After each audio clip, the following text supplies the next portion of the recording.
wait for two more. That's my.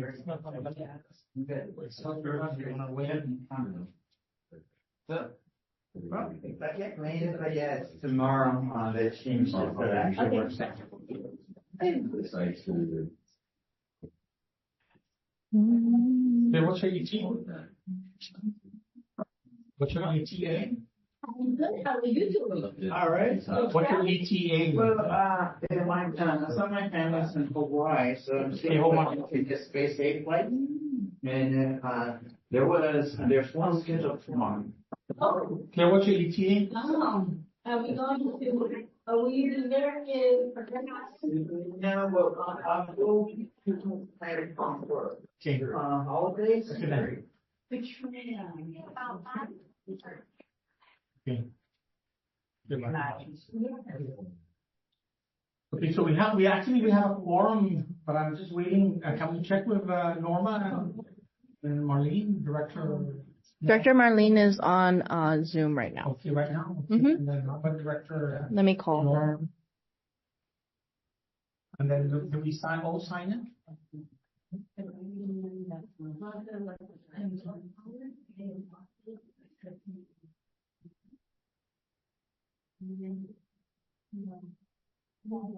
Hi, Director Norma. Are you on your way?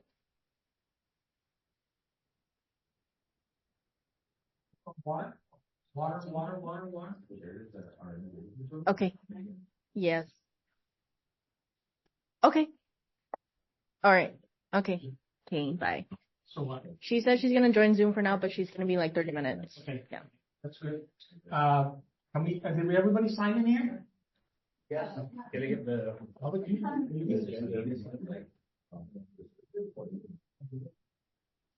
Did we have the agenda? Does our advisor have the agenda? Yes, already. Michael Jordan has an agenda? Yes, I did. It's the name of Michael Jordan. I'm like, oh my God, he's a rich guy. I wish. Okay.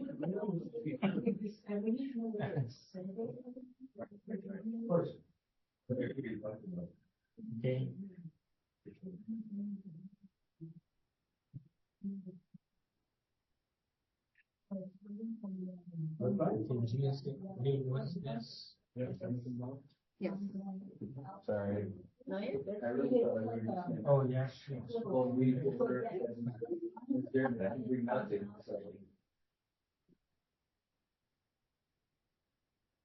There's going to be for her here. Here after organization first.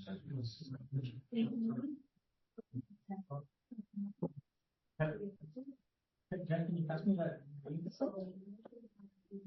Is it to call the organizer? Yep. Yeah. Thank you.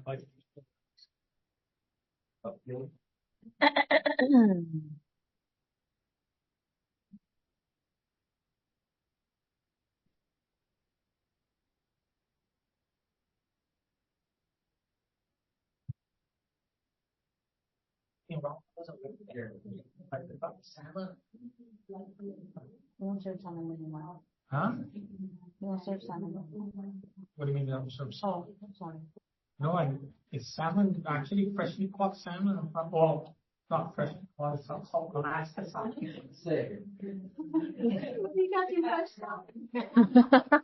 I mean, it was it's salmon from Alaska, but you know, what do you call it again? It was smoked and then put in what is it, a Ziploc thing? Freeze dried? Yeah, freeze dried. Okay. Did he tell you about the meeting on Monday with SBDC? The what? You didn't. Why didn't you tell us about the meeting? What meeting? SBDC. Oh yeah, I just had a discussion with dinner. It's a meeting on Monday at 9. 10. 10? 10? No, it's 9. 9. 10. I just followed up with him, Okay. and he said he talked to you yesterday at 10. Ready to start? We got a quorum, right? Yes. Huh? But we won't be able to go. Are we good already? All right. Well, let's just wait 2 minutes until 410, and then we'll begin the thing and make it pass.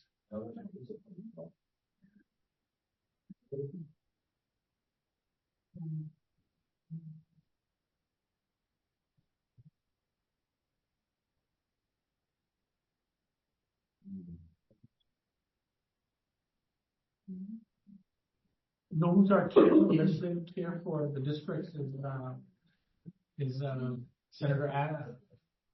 Anna. So we're going to set up a meeting with them to discuss the district's aspirations and hunger from them. Did you send me that? I'll send you this. We can share this. Oh my God. Okay, wait.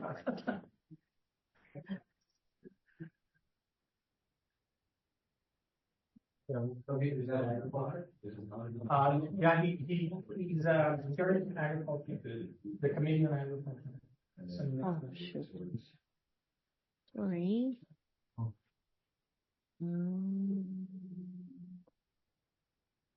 Hello?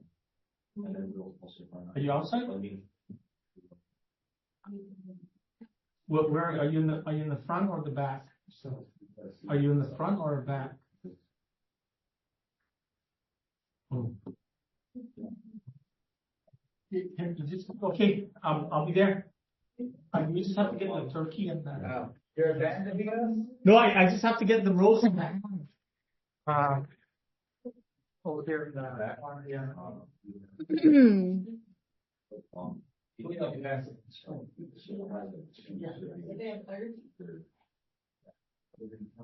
They have 30 people responded and confirmed that they were. Supposedly, yes. Hello.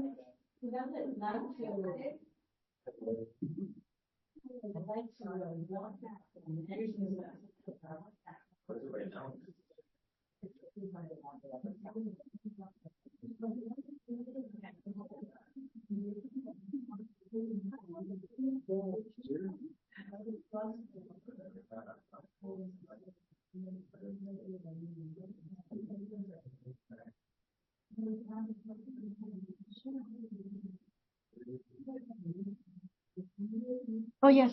Angel. Yes, Jennifer Berry, right? Yeah, Yes. yeah, I got I'm that Savannah. Yeah, I got that email. Are you sure I'm invited? Yes, of course. Thank you. I'm like, it looks like out of the official people here. You remember me? I did remember me. Yes. How do you remember me? I remember you from one of our events, the agricultural symposium. Okay. Hey, you.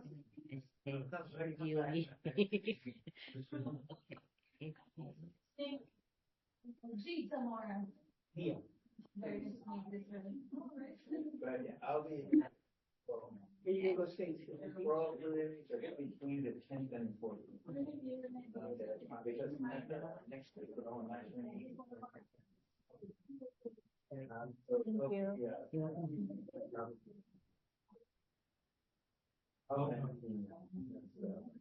Can you sign in, please? Okay. Oh, we're gonna begin. Yeah, please sign in if you have. Oh my goodness. Please. Okay, sign in and then, Whose Yeti is that? I'm envious. the what? Chair Joe. The what? The cooler. She likes your yelling, your cooler. Can leave the ice there and stuff for. It's designed for fishermen. Huh? Hello. Fire place. Yeah. They And there's original. they can keep their fish fresh.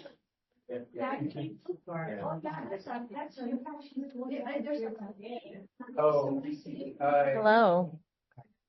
Yeah, they're, yeah. Oh, I just realized. I can hear you, Savvy. Okay, great. Thank you. Are you guys able to see my screen? Yes, ma'am. Okay, great. Okay, ladies and gentlemen, let's begin the partners meeting for the Northern Soil and Water Conservation District. It's Tuesday, November 26th, 2024. It's 16:13 PM or 4:13 PM at the University of Guam College of Natural and Applied Sciences Building, room 104. I call this meeting to order. Can we do a roll call? Chairman, President, Secretary, Secretary Norma, Custodian, President, Treasurer Katrina Regis. Present. Director Tom Tanaka. Present. Director Marlene Revo. Present. Staff Gentleman Abinales present. Staff Savannah Garcia. Present. Oh, and their advisor Dr. Robert Bavakwa. President. Yes. Okay. Thank you again for coming.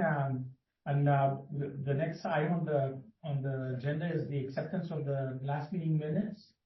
You guys reviewed it?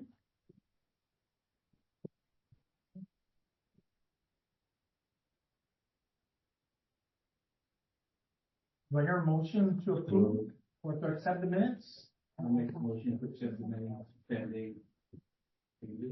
Yeah. Subject to technical corrections?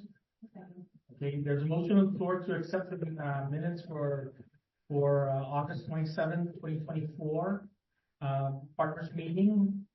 And it's seconded, it's made by Director Tanaka, seconded by Director Regis. Open for discussion? No further discussion? All in favor of the motion, say aye. Unanimous decision. Aye. Okay, unanimous decision. Let's move on to the next item on the agenda. Is the Northern District report. I just wanted to bring up that Senator Ada has been designated as the chair for the Agricultural Committee of the Legislature, and so he's being replaced by, or rather, is being replaced by Senator Paris, Selena Paris. Environmental is. No, agriculture is Ada. Oh. Yeah. Yeah, it's Ada that's the chair. Remember I sent it to you guys? Environmental. No, environmental is Parkinson, but they're putting us under agriculture. Okay, so I just wanted to bring that up.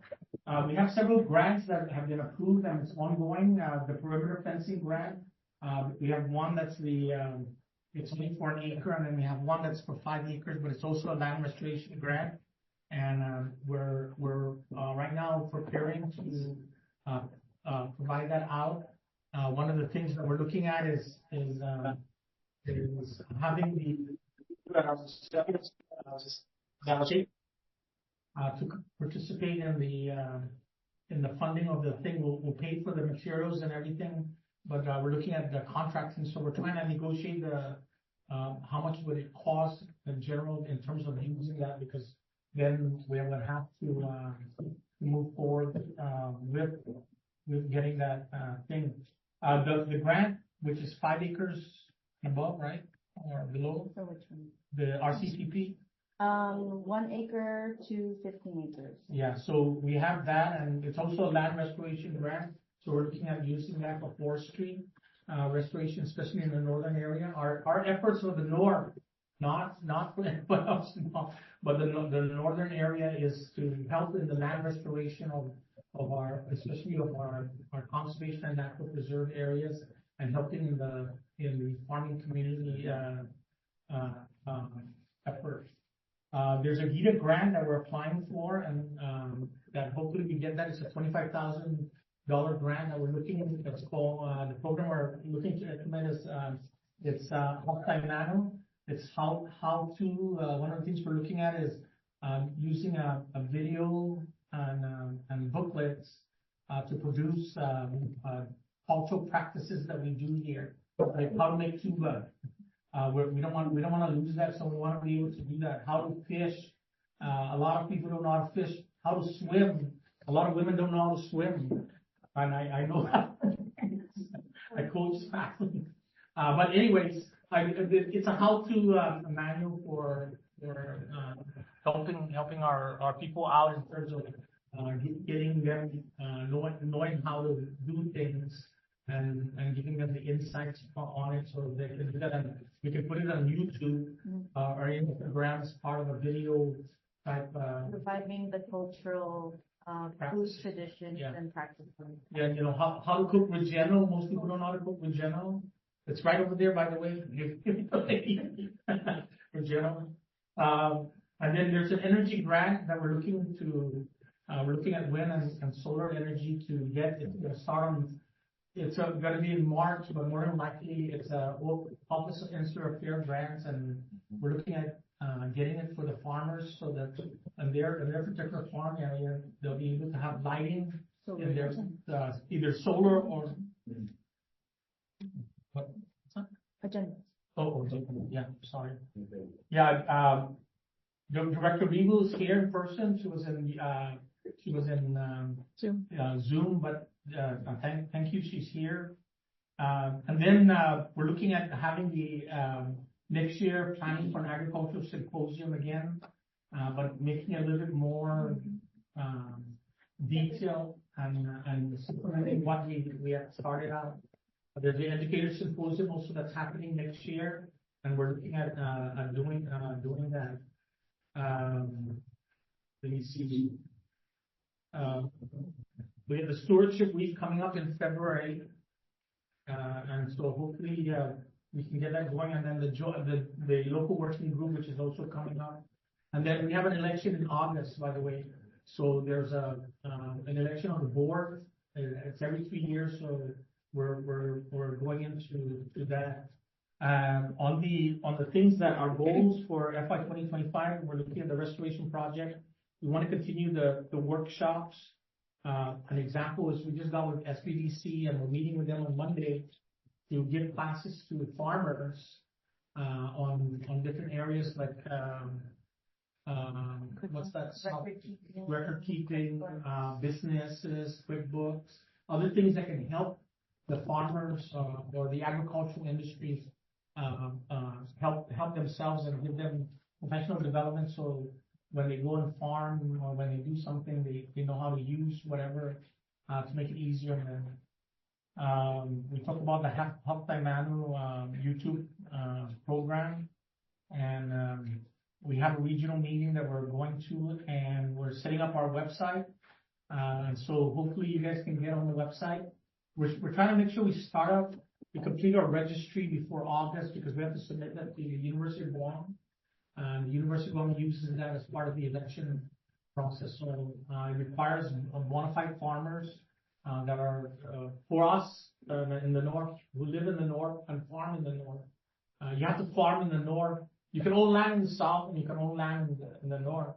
But the key to doing it is, are you farming and where are you farming at? So if you live in the south and you're farming in the south, I mean, if you live in the north but you're farming in the south, like one district director lived at Ipapao States, but she farms in Enarahan.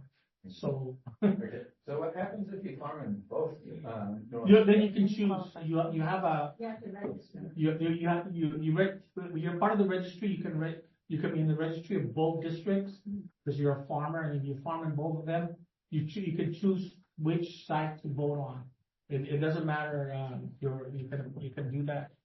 And other than that, we're hoping to solidify our partnership with a lot of our partners that we have, so we can help our people that are on our registry make sure they succeed and hopefully provide Guam with opportunities to become especially self-sustaining in the agricultural industry side of the house.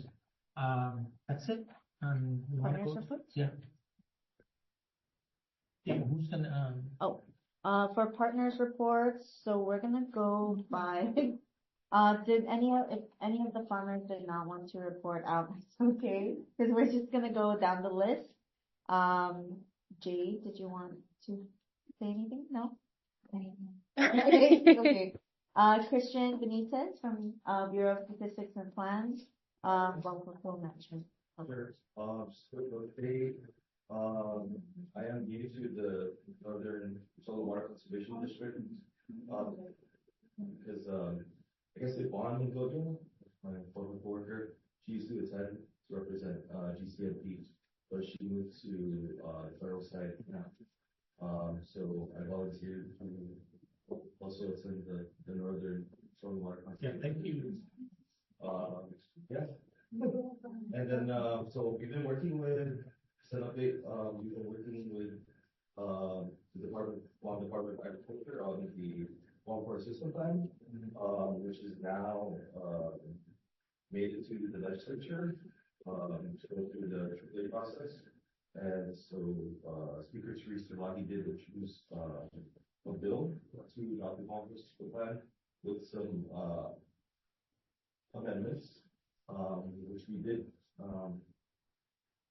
support. So we're hoping that the One Core System Plan is adopted before the end of the legislative calendar. So that we can, proceed to the next step, which is to promulgate the rules and regulations within, 90 days. And then we could actually begin, implementing projects in, and the site-specific management plans, which I know everyone's excited to start, doing projects. Yeah, I have a question on Yeah. that. You know, when I was reviewing the plans, it didn't include all, conservation and natural preserve, areas. And I'm wondering, you know, they wanted to start out small, but, the areas are actually reserved by law, back in 1976. And I have a listing of all of it, and the reference source of how it became, a conservation or natural preserve, and yet it's not in the forest system plan. So there may have been some, omitted for that 1976, because we were going off of the 1999 conservation, park master plan. So there was an inventory in there that we were basically going off of, and, I think gas. Yeah, it's in the same inventory, but it's not on the forest system plan. Yeah, maybe we could, look at those areas. Okay. Because I mean, you know, if you don't make sure you put it as part of it, the assumption is that it's available land. And those lands were specifically selected because of their unique characteristics. And yet if you don't reserve it, the land trust is going to issue out leases galore out of it. And because anything that's not reserved by law, which it's reserved by law, is going to be considered available land, and they're going to issue out leases on it. Right now they're issuing out leases on those lands, and even the legislature not the legislature, but the Attorney General came back, and the auditor saying you can't lease land that's already reserved by law. Right. And so if it's on your forest system plan, and if it's not on the forest system plan, But it's already just in your. yeah, I can give you the law and the reference source of everything. But the reason why I know is because when I worked for land management, one of the agencies that they farm me out to help support is Department of Parks and Recreation. Department of Parks and Recreation didn't really have an accurate inventory. They didn't even know where their land was at.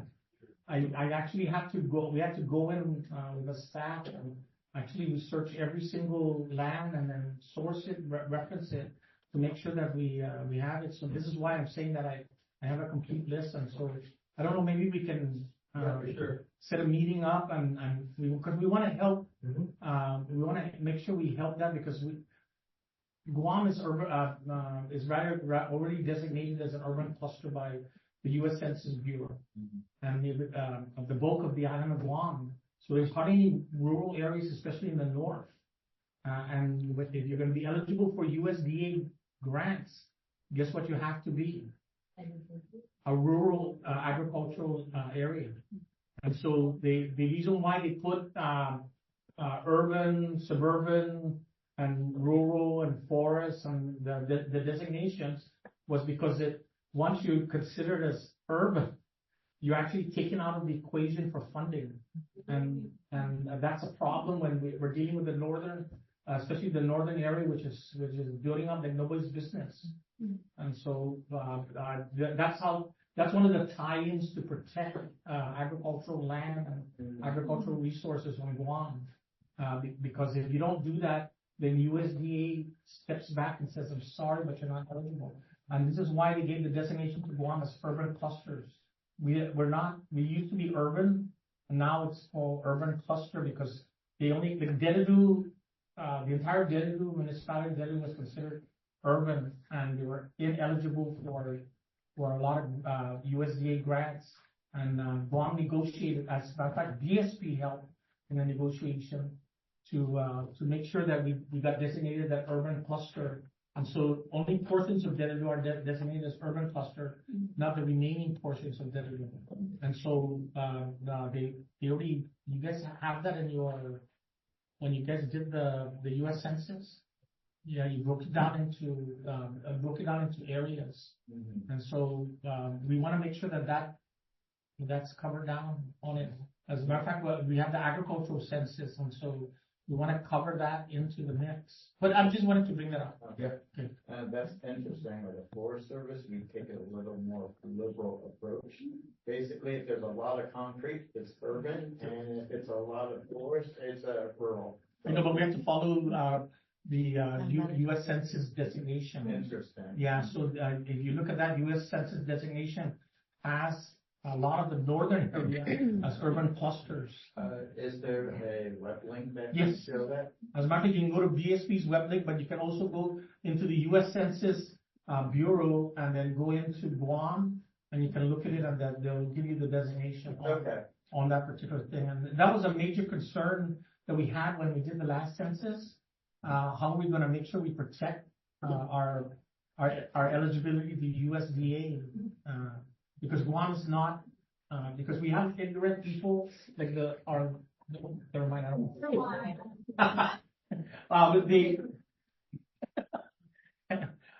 well, anyways, we just have to make sure we protect that, and one of the things we need to protect is the designation of the forest or the conservation and natural preserve area.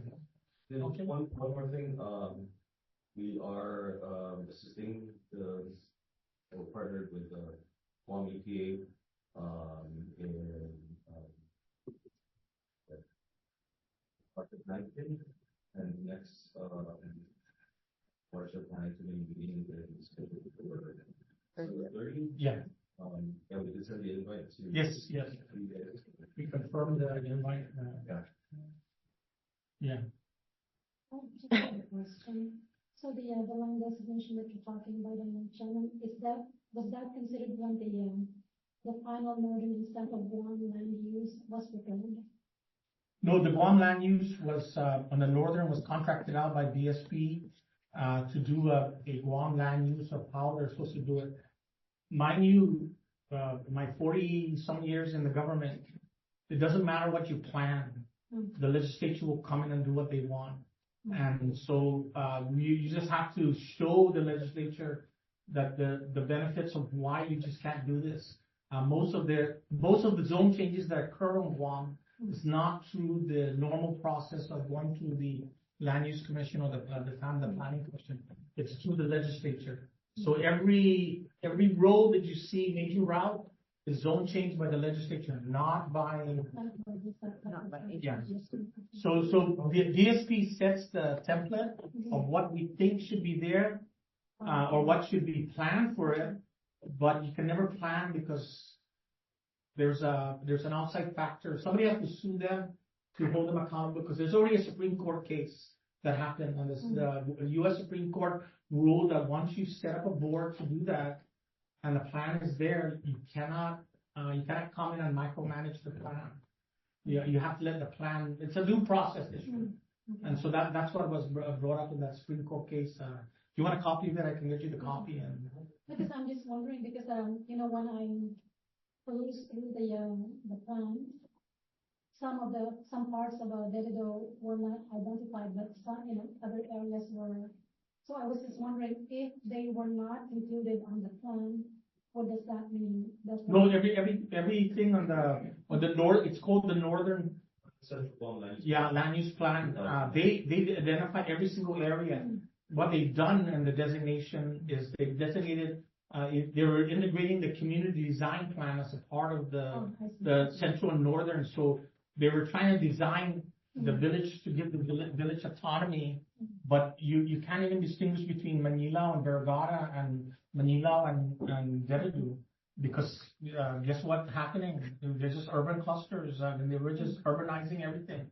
And so how do you protect the rural things that are going there? Because everybody wants to have a home, live, but they don't realize the impact that it's causing. And look at what's happening with our aquifer.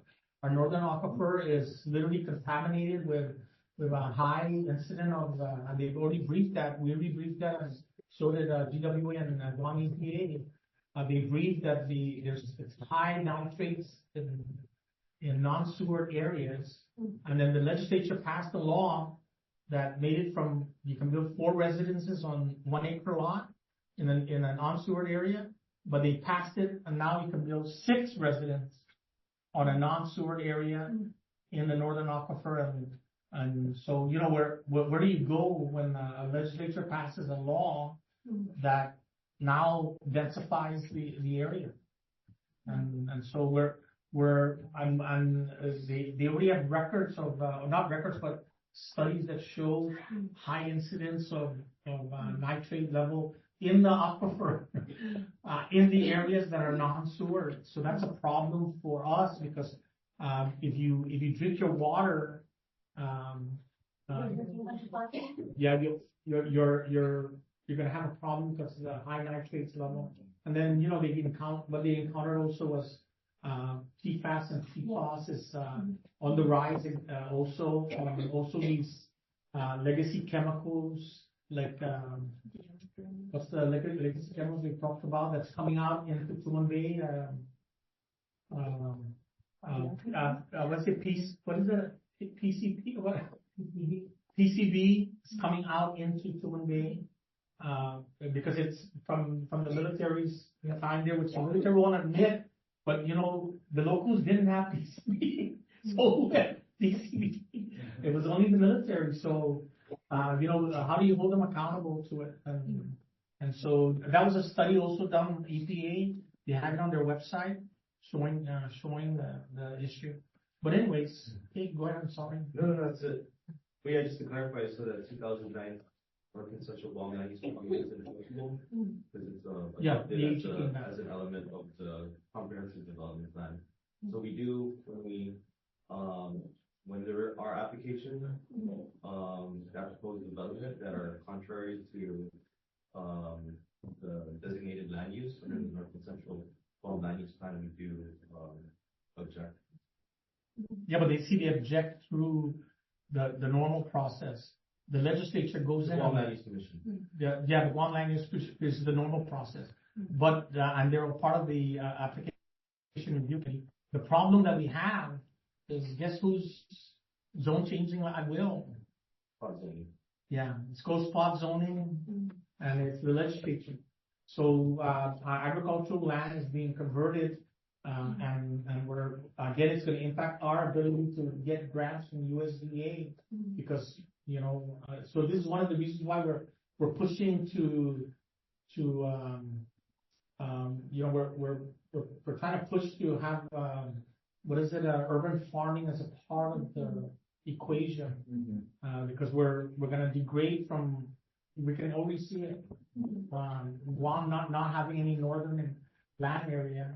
And well, we are updating the comprehensive development plan, right, to the 2050 Guam sustainability plan. And I think the element that we're going to be focusing on is an updated land use plan. So, you know, when that starts, for sure, like agriculture or the solar water conservation districts, you know.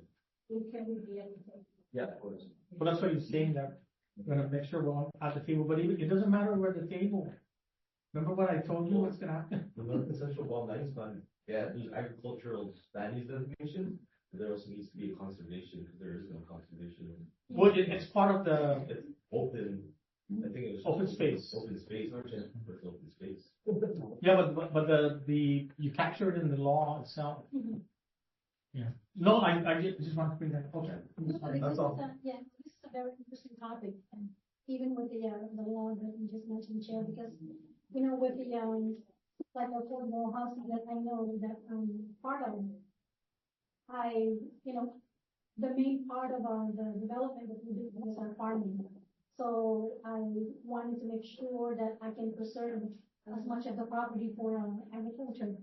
So and like the clusters zoning or spot zoning, so yeah, that's very interesting. Thank you. Okay. And Just a general question for the, I guess, urban clusters designation.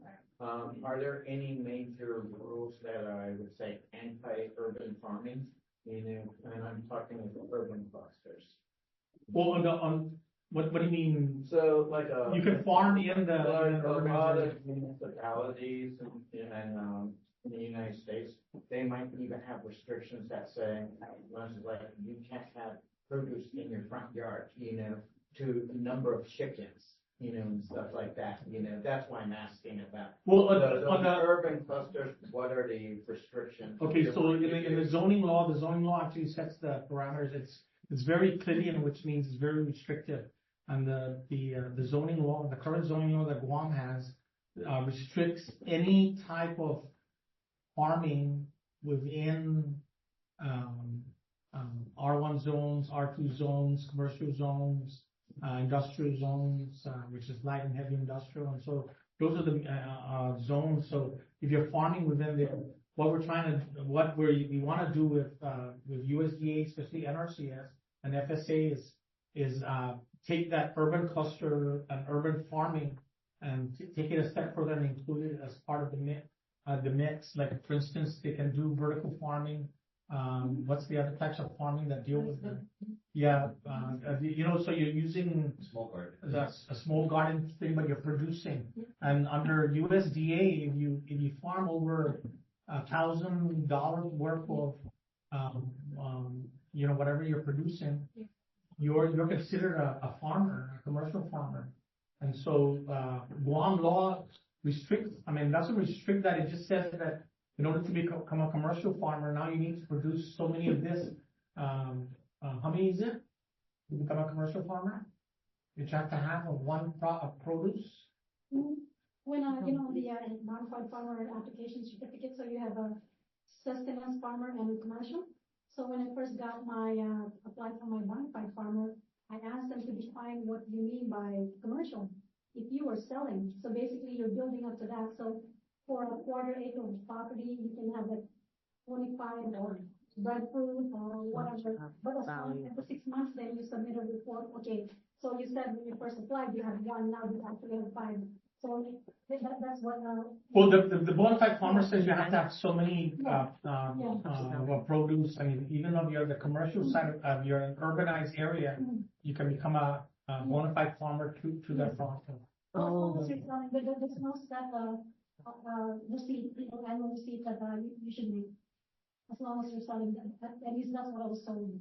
But the issue that we have is, how does the federal government and USDA come into the mix on an urbanized area? Because they're not supposed to play a role in urban areas. They're supposed to play a role in rural areas that can help in farming, because they're using the traditional farming definition as the way of farming. But let's just move on, and because we want to eat. Okay. Anything else? Okay. Good. Okay. Charlene Hopkins from USDA. USDA Wildlife Services. Instead, we have Chad with me too, because Chad's taking over all the ungulate control for our program. He's the snake guy. He's not a snake guy. He's an invasive guy now. He's a big guy. He's worked in several states and done lots of aerial hunting with pigs in Kansas and Nebraska. 10 years. He's the expert in snake. Coordinator for feral swine stuff. I came here as a snake guy. We all kind of do snake work. Our whole program is heavily involved in snake work. Yes, I have 29 years with Wildlife Services now, so date myself a little bit. I started in '95. But yeah, about half of my career spent doing feral swine stuff in Kansas, and so I got a lot of feral swine experience too, yeah. Are the swine here more aggressive than in the States? I don't think so. No, I was okay. big as a pig is a pig. Yeah, that was I'm thinking. okay. But no, I'm excited to be part of it, and I kind of jumped here before you. There's 4 district supervisors in our office, and myself, Charlene, and 2 others, and we just got to a place where we sort of did a shuffling of duties within our shop, and came out on top with a big experience, I guess, and so Charlene's moving on to greener pastures and some other big projects, and so she's been doing some predator work with dogs and cats and rodents. Oh, wow. So, We need that too. yeah. Yeah, we definitely need that. Yeah. I'm still happy to be involved in what we've done. And we all still do snakes too, so. Of course. But yeah, so I'll slowly be kind of fishing my way through both districts and learning, what you guys have been up to for the last, long, and excited to be part of it. Of the program. Thank you. Well, I'm glad you're here. Now we can also involve ourselves in the snakes. Okay, let's, anything else? Uncle Charlene, Charlene. I can give our normal kind of report. Have 82 swine in quarter 4, and 19 people that were assisted. 13 properties had the 82 swine removed from them. We disease sampled almost all of the swine. Only 3 of them didn't get disease sampling, so had a high number of swine that we got to sample. We were also providing meat quality samples to Dr. Leo at UOG up until the end of September. We participated in the educator symposium, all the NRCS and NACD site visit stuff, and the ag symposium. It's been a busy quarter. Very exciting. Although I guess the ag symposium was in October, so it technically falls into. Okay, Question. What part of the island do you capture most pigs? Or are they evenly distributed? From the data that we have, it's actually pretty even, but that's because we're not getting all of the pigs. Right. Anecdotally, people will say that there are more pigs in the south. I But see them on the main. based on our data, depending on the quarter, it varies a little bit. We do tend to get the most pigs in quarter 4 and quarter 1 of the fiscal quarter, so between July and December of each year is definitely the more easy to remove pig season than January through June, based on our data over the last 5-6 years. Why do you think that is? That's a great question. Chad? Your thoughts? I mean, I'm still learning everything with Guam, but I mean, it's similar to the States. I mean, you have those, you guys don't have seasons quite, 4 seasons like you do. You have kind of 2 seasons, so, there's just availability of food during more or less availability during those certain times. Yeah, and I wonder if there's some territorial behavior that goes on that way too. They're easier, most of the pigs are trapped in cage traps, so it's food driven. So sometimes the years that when there's lots of coconuts, there's lots of breadfruit, there's lots of papaya, there's lots of mangoes, all that, So they eat papaya. avocados, all the stuff, and there's Yeah, lots of they eat everything. Yeah, if you have a young papaya, they'll knock it over. They're and the papaya is no more. Black papaya. They love them. You know they have good taste. They. Well, I think it's largely that. It's just, on the testing that you did, what was the results? So we still have regular swine brucellosis and pseudorabies levels. They haven't really spiked or dropped or anything. So I think typically pseudorabies is about 25% of the swine have, so 1 in 4, and swine brucellosis is about 1 in 5 pigs. So like 18 to 20%. It's pretty much our standard. We still haven't found classical swine fever, and we did start testing for African swine fever, which is a hot emerging foreign animal disease that's found in lots of other countries near us, and is a big deal because it can totally change the game for how meat moves and produce, the production of livestock. But we haven't found it here yet since we started sampling, and we also looked for foot and mouth disease and haven't seen any animals that appear to have foot and mouth. But we've talked with you guys about doing some additional sampling, and I just saw your email today about wanting to pursue that, and Chad's gonna be working on that and communicating with you guys on sampling for 4 additional diseases: toxoplasmosis, trichinosis, Japanese encephalitis, and leptospirosis. To see what those levels are at, because some of them were tested for in the past, and they all are present, but we're not sure what levels they're at now, because they were all tested for back in like 2017, 2018, quite a ways ago now, actually. Okay, so the issue that we're having, especially for Guam, is our rates of recurrence, our findings is higher than the standard United States. So we're like in the disease territory versus the rest of the United States, in terms of their thing. And in order to really make sure we delete a lot of those diseases that they're talking about, is actually get rid of the population. But right now, because we don't have capacity, because we don't have capacity, there's a problem there, and they can only do the management, not the eradication, and so that's where we're at, and we're trying to build the capacity, helping the building of the capacity, so that the more feral swine we can hunt down and get rid of, the better it is. And what's the production level of swine? So female swine can have up to 3 litters in a year. Per litter. That's really high producing swine. But we've kind of bred them that way, so the more domesticated they are, the more higher output they have. And a lot of the ones here are pretty still domestic, which is why you'll see them with all the spots, and they're not quite all hunchbacked boar that you would see in like a cartoon. They look more like a pig you see on a farm, because they're still on the more domesticated. But how do they get loose to become wild? Ways. People release them all the time, or they can just get loose during typhoons. There's all types of ways that people release pigs. Pigs become popular. Okay, thank you, appreciate it. Next. Michael Jordan. All right. Hello. Well, as far as the Forest Service,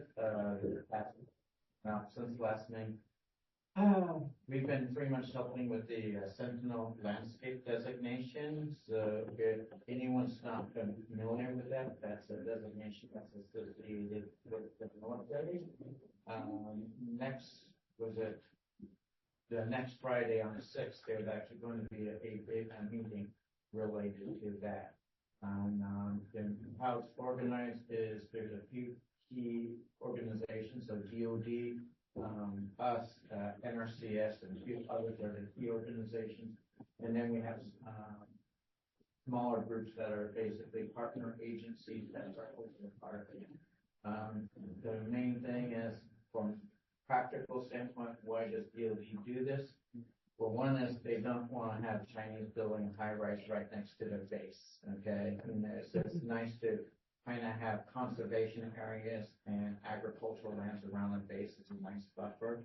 Also, it's good PR for the DOD, helping the environment and considering the checkered paths of DOD activities. But what does it actually mean? Means that having that designation, so if anyone applies for a grant in the future, gets a higher priority. So that's just a general thing. And then there's also actual targeted money that is actually earmarked for the Sentinel designation. The other third aspect is just for communication, and I'm going to give an example of a personal pet peeve. LFA, okay? A funding to eradicate LFA from private land. Here's a boundary, 2 inches away is DOD land, but the funding's not for there. Do LFA follow our arbitrary boundaries? Nope. So it's to help communication between the DOD side and a non-DOD. That could also go to, say, fire, so, and different things, so to help communication. So just, was it the 6th, is the next meeting. Patrick Keeler, if you know him, he's the one who's organizing it. So if you don't have the information and you think you should be part of it, after this meeting, get with me or contact Patrick Keeler. So that's one thing that's going on. The other thing I just might mention, this doesn't so much correctly, I'll use this example. I'm working with, invasives and biosecurity. There was actually a close call with LFA up in, northern Marianas. And the, originating source was here in Guam. So, we're trying to work with getting some more, things back and forth, with, invasives and biosecurity. So that has been the past month right there. Do you guys know what the LFA is? Low fire activity, you don't know why we prefer this. And so those are just some of the things over, the past few months that has been. There's also, I might mention this, about 5 weeks ago, we had, some staff, Emily, she was our tropical nursery specialist.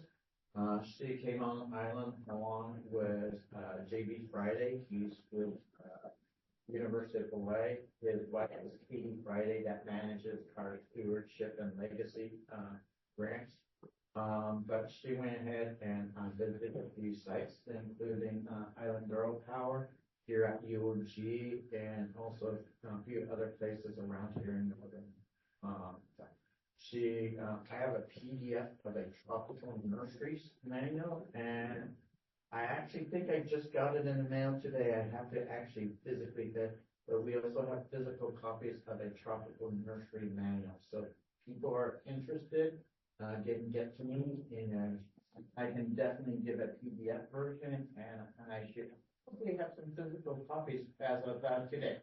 Okay, great. And I think many of you would probably be interested in a tropical nursery bag. Okay. So. Did we give you email? You can go ahead, yes. So after this, with that, and the other thing too, and I just might put this out, and this is for the rest of you. When I'm not busy off island, and also everyone remember I'm also in the Navy Reserve. If any farmers need any technical assistance, with agroforestry, we have, I can help out, and don't forget, but he is also, will take advantage of him, okay? So, he's having wonderful workshops and stuff, but I can also go on site and make some recommendations if I have questions. I can go ahead and, Bob can give additional recommendations. So if any farmers and stuff need some help, just message me. Okay? Great. I have Okay. information on the one site now.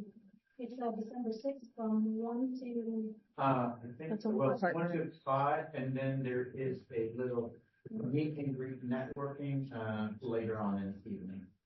Okay. Great, thank you. Next. Dr. Robert Babako, Yes.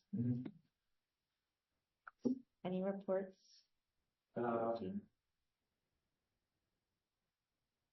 Just that, things that have been interesting, the farmers that were engaged in, at the Interrohan Experiment Station, we have a banana variety trial where we're evaluating Manila, Macau, Fiji, Sabah, and Blue Java, which ones perform or the highest yielding for Guam, and which ones have disease resistance.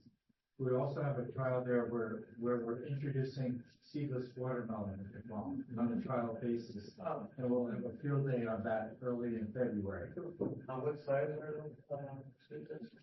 We're evaluating 4 varieties of seedless, and they range in size from 20 pounds, which is kind of a conventional size, down to 4 or 5 pounds, which is like a cannonball.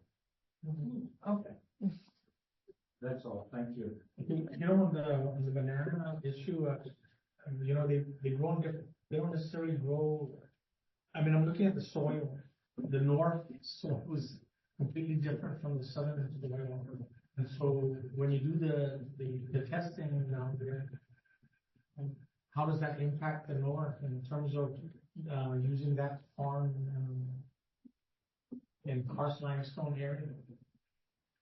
We chose Interrohan and the site there because it's relatively isolated, and that so all our banana plants are disease-free. So we're evaluating for their susceptibility to things like bunchy top virus, black leaf streak, and things like that. So that's why we chose Interrohan. Okay, great. Thank you. Okay, if there's nothing else, we'll go into We have the. 2 more. Island Girl Power, any updates? No, I have no updates. Okay. Okay. And then, John from the Southern District, did you have any updates? Oh, John is on. Hi, yes, I do. Okay, on November 9th, the Southern Soil and Water Conservation District hosted a workshop aimed at recruiting farmers to participate in the EQIP and CSP programs. This event was successful in engaging local producers and providing valuable guidance on conservation funding opportunities.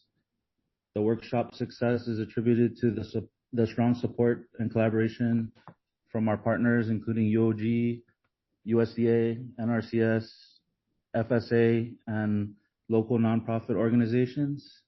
The Southern Guam Soil and Water Conservation District staff are also focusing on assisting NRCS to ensure that applications are moved successfully through the contracting cycle. And then looking ahead, the Southern SWCD will hold its partner meeting in January.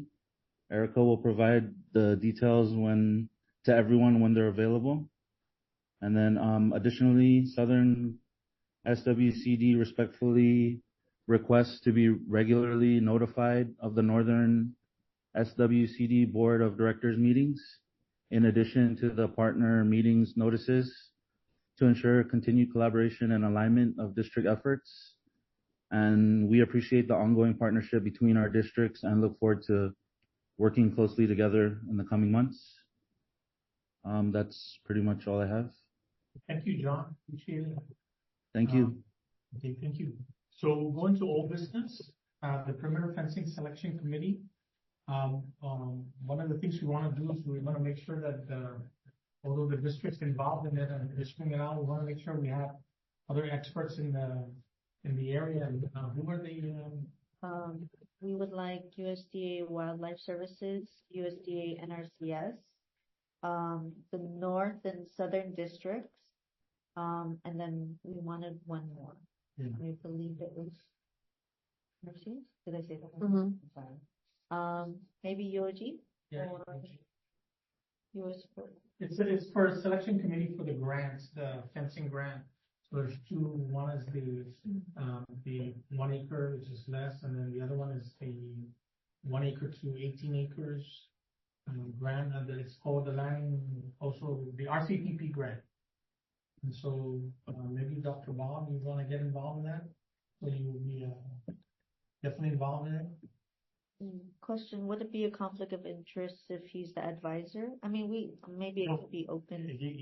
Because he's the advisor, he's representing the UOG, CNES, and he'll know the issue. He doesn't set the, what is it, because Evaluation criteria? Yeah, so ultimately the board has to be the one to approve that. So even though he's an advisor, he works for CNES. We're not going to gig him for the advisor. Right. And this was for fences? Yeah. Fencing, it's meant to keep the feral swine outside of the area that they need to farm. And is it also for the deer too, in addition, or just mostly the swine? It's mostly geared for the Swine. to the feral swine issue. Okay. We can hunt deer down easy, and The reason why I was asking about deer is particularly for, reforestation efforts and any young seedlings. Deer definitely play a major role in but that'll be under the RCPP more than likely, not the acre and below. Okay. I'm sorry, that missing organization was Department of Agriculture. We'll formally send invites. Okay.